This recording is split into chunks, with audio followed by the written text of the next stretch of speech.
Makanya kalau ada orang mengadu ke saya, emak saya nih Pak Ustadz, saya tanya, apa yang udah kau kasih ke dia? Apa yang udah kau kasih ke dia? Rumah ku buatkan, emas ku kasihkan, mobil ku belikan. Itu pun aku menyesal sekarang. Kau apa yang udah kau kasih? Makanya banyak orang kalau ngadukan emaknya ke saya, taubat deh, habis itu tak datang lagi. Entah apa yang udah dikasihnya ke emak.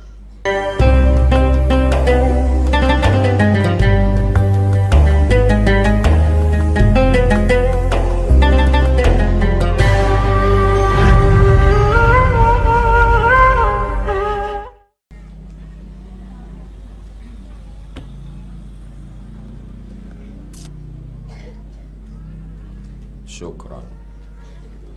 Syukran itu tarimo kasih.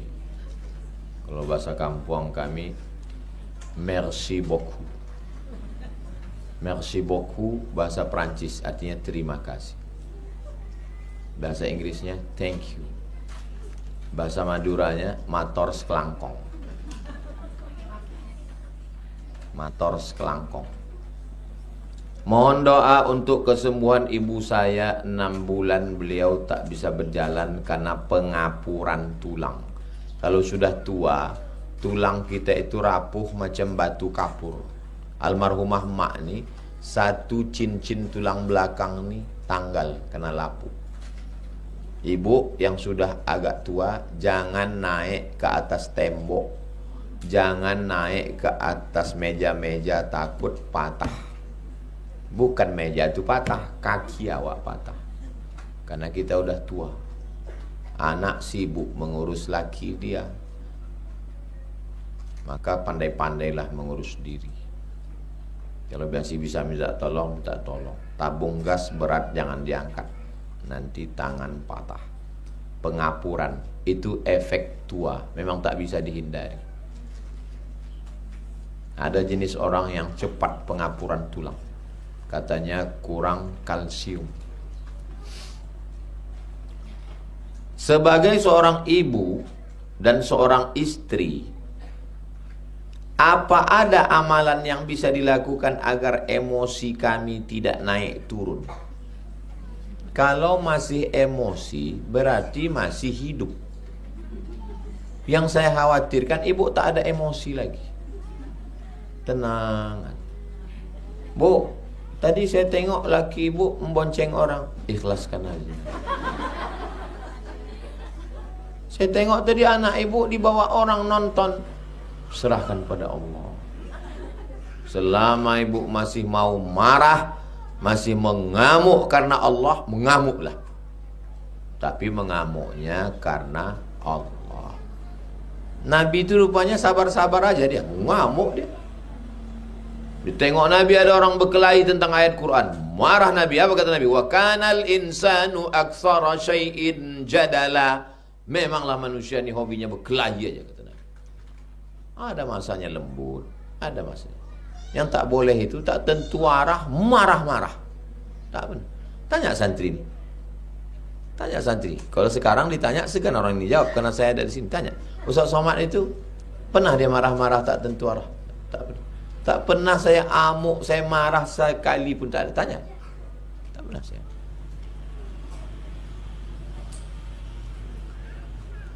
SP1 surat peringatan, melanggar lagi SP2, melanggar lagi SP3, melanggar lagi karantina 6 bulan.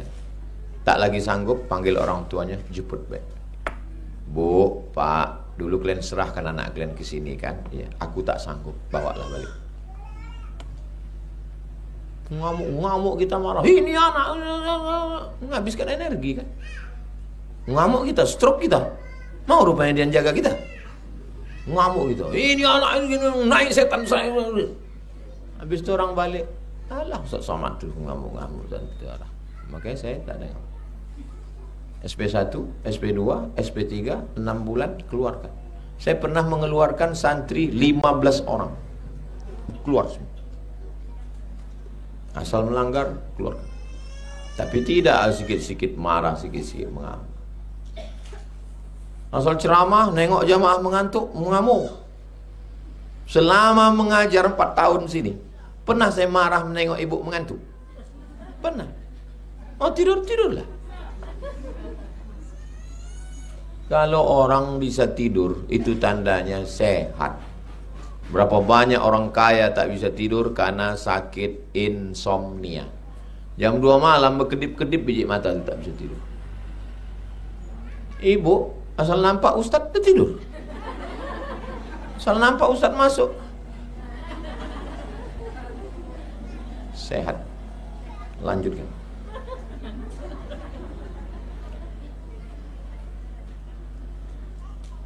Saya pun kadang emosi. Tak tahu kita bangun pagi tiba-tiba suntuk aja bikin. Tapi kadang-kadang bangun pagi cerah aja. Tidak ada jalan lain kecuali banyak-banyak bersodako. Banyak-banyak bersolat. Banyak-banyak bersolawat. Yang mana yang betul Pak Ustaz? Tiga-tiga betul. Amal lisan, solawat. Amal badan, solat. Amal harta, sodako. Tiga-tiga betul. S3. Solat, sodako, solawat. Amalkan tiga-tiga itu, Allah yang akan menurunkan ketenangan dalam hati. Hati kita ini bukan punya kita, punya Allah. Bukan punya kita. Hati ini punya Allah. Makanya kita minta sama Allah, ya muqallibal qulub, ya Allah, lembutkan hatiku ini. Sembahyang ibu tahajud tengah malam, kalau ibu marahnya sama bapak, berdoanya pas di samping dia. Ya Allah, lembutkan hatiku, mau kuhamu aja dia ini. Lembutkan hatiku ya Allah, sebagaimana aku menengok dia 30 tahun yang lalu, waktu di simpang jalan Kamboja. Itu masih hutan lagi rimbun ya Allah.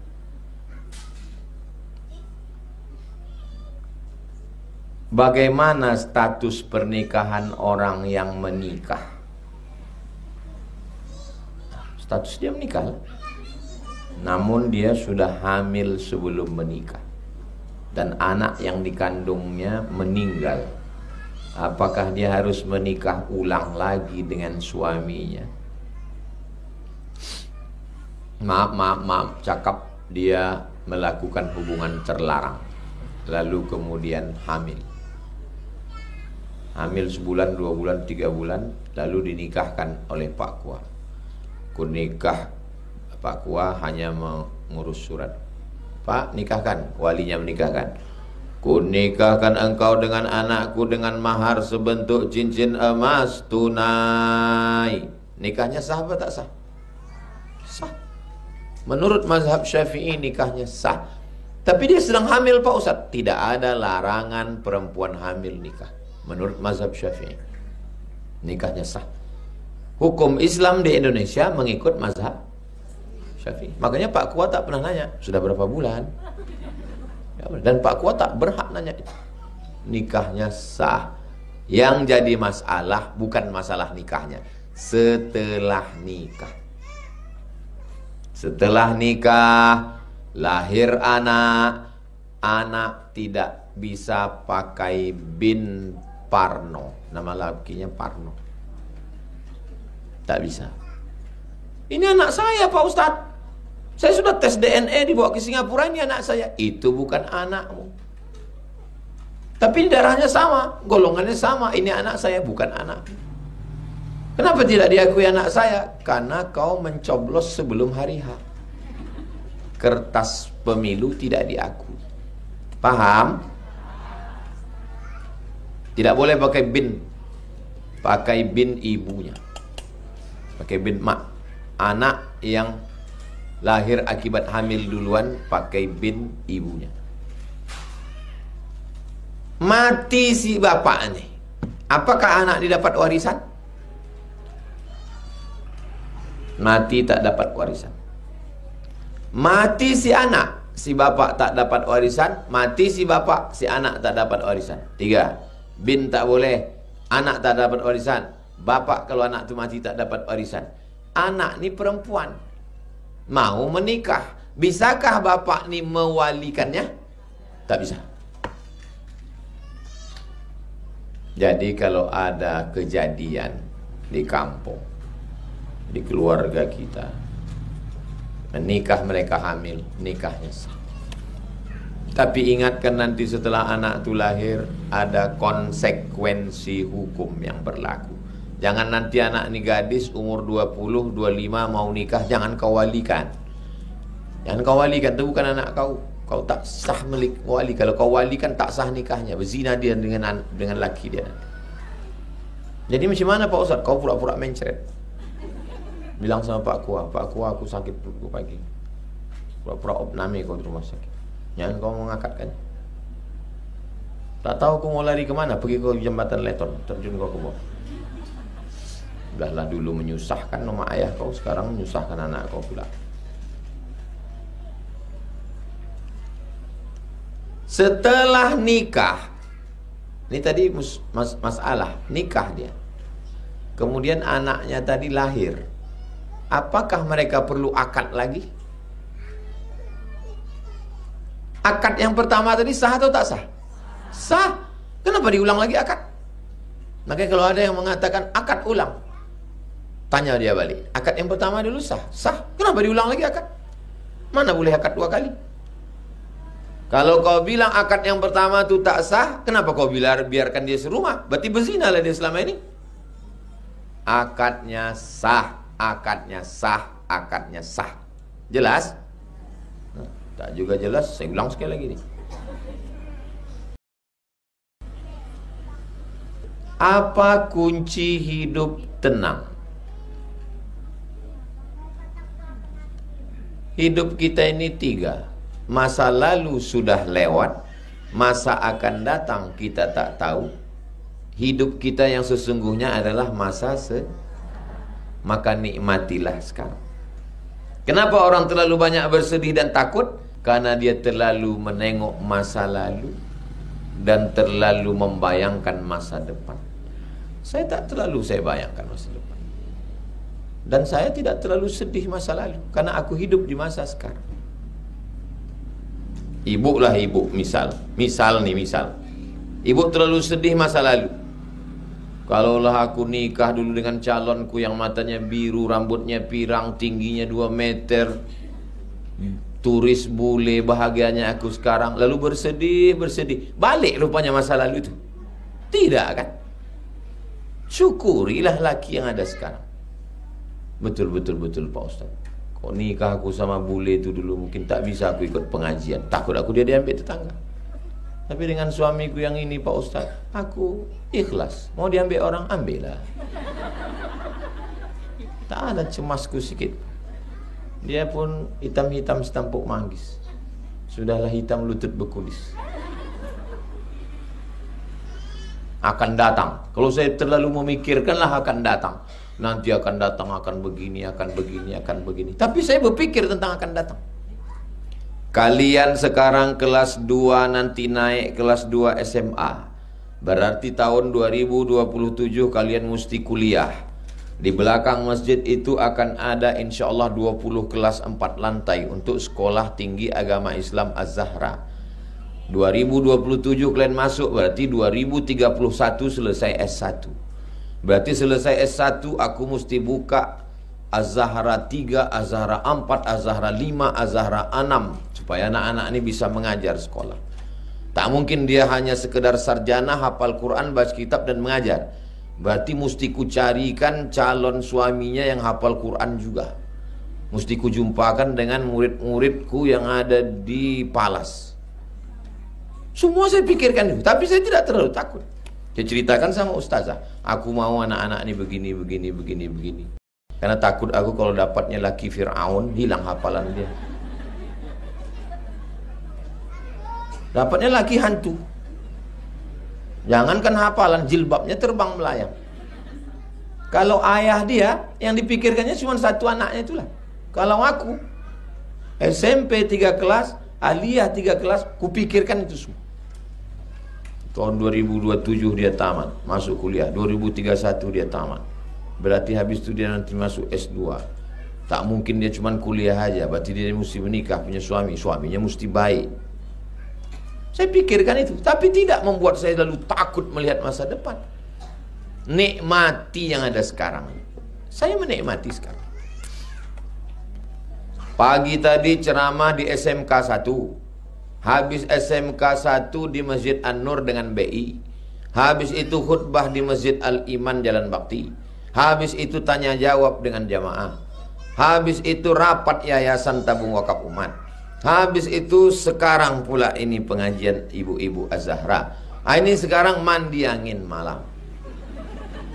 Nanti malam pulang subuh besok di Masjid Polda. Habis Masjid Polda acara di Hotel Pangeran.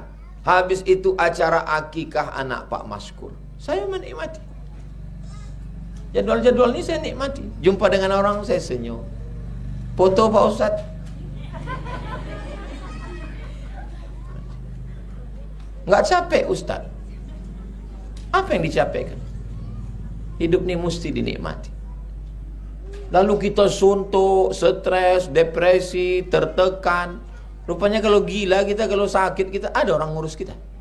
Bahagiakan diri ibu. Bahagiakan, aku bersyukur aku jadi hamba Allah. Aku bisa pengajian. Aku tinggal dekat jalan Kamboja. Sore Jumat aku bisa ngaji. Anak-anak aku bisa baca Quran di sini. Nanti anakku SMP aliyah ngapal Quran, tahfiz Quran. Ini siap nanti 27 kelas untuk SD. Ini yang non boarding. Siap nanti masjid, kita ngaji di masjid. Lapangannya luas. Ibu mau main takraw, mau main bola, bisa di lapangan. Apa yang perlu dipikirkan? Dunia ini besar. Dunia yang besar nih mau kita masukkan ke kepala kita. Pam, pecah pembuluh darah, stroke. Sehat, syukur. Alhamdulillah wa syukrulillah. Wala haula wala quwata illa billah. Apa kunci hidup tenang Pak Ustadz? Menerima ketetapan Allah, serahkan semua pada Allah. Tidak terlalu mengkhawatirkan yang apa yang perlu dikhawatirkan.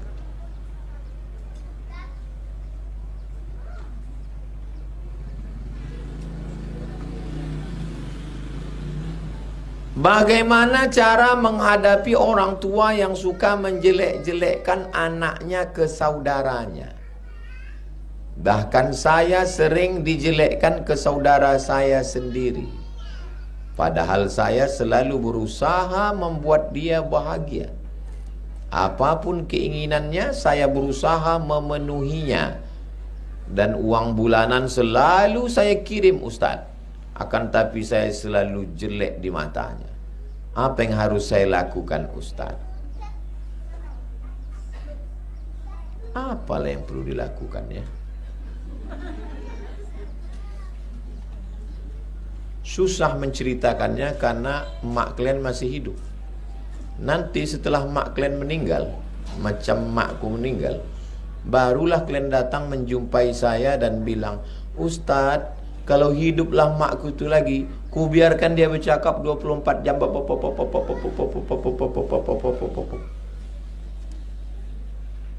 Kok hiduplah makku itu lagi Pak Ustadz, biarlah aku dijelek-jelekkannya, streaming dia menjelekkan aku di Instagram Pak Ustadz. Kok hidup makku itu lagi Pak Ustadz, biarlah aku dijelekkannya di seluruh jalan Kamboja nih Pak Ustadz. Waktu itu penyesalan tak lagi bermakna. Nasi sudah jadi tai ayam. Selagi mak masih ada, senangkan dia. Kau ini memang anak kurang ngajar, anak tak berbakti, anak itu ini. Kunci menghadapi orang tua 3. Pertama, diam. Yang kedua, diam. Yang ketiga, diam.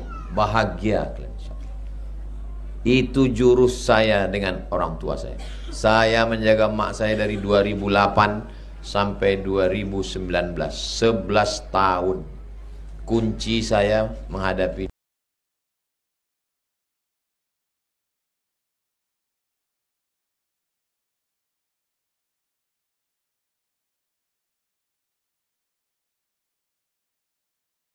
Apa kata dia? Diam saya. Nampak saya sudah berhenti, capek, tidur dia, saya pun tidur. Tak pernah saya lawan sekalipun. Dan saya tak menyesal. Saya tak pernah menyesal. Yang saya sesali, saya kurang membahagiakan dia. Saya terlalu sibuk ceramah sehingga kurang. Kalaulah panjanglah umur dia, menengok anak-anak ini menghafal Quran, oh senangnya dia. Kalau panjanglah hidupnya dia sekarang, menengok ibu-ibu di sini senang. Jadi kalau masih ada mak kalian mau ngamuk dia, merepet dia, nikmati saja. Nanti sampai masanya dia meninggal, kalian rindu mendengar repetnya, kalian rindu mendengar cakapnya. Akhirnya kalian pun bercakap ke Tuhan, ya Allah, hidupkanlah dia lagi, biarlah aku dijelek-jelekkannya. Dengan orang tua itu macam membaca Quran buruk. Macam mana Quran buruk? Mau dibaca tak terbaca karena udah dimakan rayap, titik banyak 3. Mau dibaca tak terbaca, mau dibuang berdosa. Mau dibaca tak terbaca, mau dibuang berdosa. 7 jurus menghadapi orang tua. Kalian balik libur mak, 7 jurus. Mau dibaca tak terbaca, mau dibuang berdosa. Jadi gimana? Diam sampai akhirnya dia hilang sendiri. Ketika sudah full bakti kita, disitulah kita merasa senang. Aku mau balik ke kampung, tiap 6 bulan aku mau kenduri. Saya buatkan rumah. Tang tang tang tang tang tang tang tang tang, siap, 300 juta. Jadi sekarang jadi kantor Yayasan Wakaf Hajah Rohana Berbagi. Aku dulu waktu masih gadis, gelang punya ayahku, punya emakku hilang. Pergi saya ke pasar Ramayana, saya carikan gelang emas segini, segini, segini. Pound saya beli segini, harganya 27 juta, hanya buahnya saja. Balik, pasangkan sini, pasangkan sini, pasangkan sini. Cantik yang kau beli. Meninggal dia, saya buka di lemari itu, masih ada. Saya kumpul, saya bagi 2 warisan dengan adik saya. Aku bilang sama adik saya, yang jatah aku nih, aku mau buat masjid untuk mak. Itulah cikal bakal beli tanah Masjid Hajah Rohana. Buka-buka lemari, dapat duit, dapat emas. Saya kasih tiap bulan 10 juta. Saya belikan mobil CR-V 450. Saya panggil si putra, kau bawa emak ini berjalan, kemana dia mau. Pergi dia ke Medan, pergi dia ke Brastagi, pergi dia ke Danau Toba, pergi dia ke Samosir, pergi dia ke Sukahati dia. Makanya kalau ada orang mengadu ke saya, emak saya ini Pak Ustadz, saya tanya, apa yang udah kau kasih ke dia? Apa yang udah kau kasih ke dia? Rumah ku buatkan, emas ku kasihkan, mobil ku belikan. Itu pun aku menyesal sekarang. Kau apa yang udah kau kasih? Makanya banyak orang kalau ngadukan emaknya ke saya, taubat deh, habis itu tak datang lagi. Entah apa yang udah dikasihnya ke emak. Kau gendong, apa kata Abdullah bin Umar? Kau gendong dia dari sini, kau bawa dia ke Makkah, ke Madinah, tawaf, sa'i, umrah, tak dapat menebus sekali teriakannya waktu melahirkan.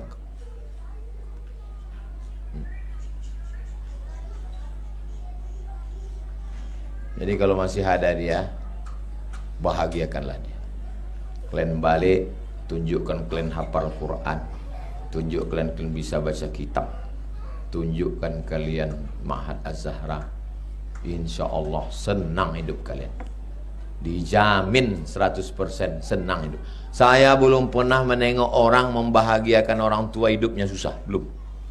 Sudah jauh berjalan banyak ditengok, lama hidup banyak dirasa. Setiap orang membahagiakan orang tuanya pasti bahagia, 100%. Janji Nabi, ridallahu fi ridal walidain wa sukhtullahi fi sukhutil walidain. Mudah-mudahan anak-anak ibu, anak-anak saya, santri-santri kita ini semuanya berbakti ke kita semua, insyaallah. Amin ya rabbal alamin. Itulah yang dapat saya jelaskan. Sudah keluar kartu kuning, habis waktu. Kita tutup dengan membaca Al-Fatihah. A'udzubillahi minasyaitonirrajim. Bismillahirrahmanirrahim. Alhamdulillahirabbil alamin. Arrahmanirrahim. Maliki yaumiddin. Iyyaka na'budu wa iyyaka nasta'in. Ihdinas siratal mustaqim. Siratal ladzina an'amta 'alaihim ghairil maghdubi 'alaihim waladdallin. Amin. Allahumma shalli 'ala sayyidina Muhammad wa 'ala ali sayyidina Muhammad. Allahumma shfi mardana. Jamaah kami yang sakit, angkat penyakitnya, sehatkan ya Allah. Allahumma awsil sawaba ma qara'nahu min suratil Fatihah. Sampaikan bacaan surat Al-Fatihah ila arwahi abaina wa ummahatina wa ajdadina wa jaddatina wa limasyayikhina, kepada almarhumah mak kami, almarhum ayah kami, atuk kami, nenek kami, guru-guru kami, orang-orang yang sudah berbuat baik pada kami. Allahumma aslih dzata bainina, ada saudara kami, jamaah kami yang bertengkar, lembutkan hatinya supaya berdamai ya Allah. Allahumma faqihhum fid din, anak-anak kami dalamkan ilmu agamanya. Wa 'allimhumut ta'wil, ajarkan mereka pemahaman yang benar. Waj'alhum minal huffaz wal hafizat, jadikan mereka menjadi para penghafal Quran. Waqtim bis solihati amalana, tutup umur kami dengan husnul khatimah. Allahumma ja'al akhir kalamina, jadikan akhir kalam kami ketika ajal kami sampai, kalimat terakhir yang keluar dari mulut kami, la ilaha illallah Muhammadur Rasulullah sallallahu alaihi wasallam. Rabbana atina fid dunya hasanah wa fil akhirati hasanah wa qina adzabannar. Wa sallallahu ala sayyidina Muhammad wa ala alihi wa sahbihi wa sallam. Walhamdulillahi rabbil alamin. Taqabbalallahu minkum minna wa minkum taqabbal ya karim. Terima kasih segala perhatian. Mohon maaf segala kesilapan dan kekhilafan. Kita tutup dengan baca doa kafaratul majlis. Subhanakallahumma wa bihamdika asyhadu an la ilaha illa anta astaghfiruka wa atubu ilaik. Wa sallallahu ala sayyidina Muhammad wa ala alihi wasallam. Walhamdulillah rabbil alamin. Terima kasih segala perhatian. Mohon maaf banyak kata-kata saya tak berkenan di hati, menyinggung perasaan ibu-ibu. Wassalamualaikum warahmatullahi wabarakatuh.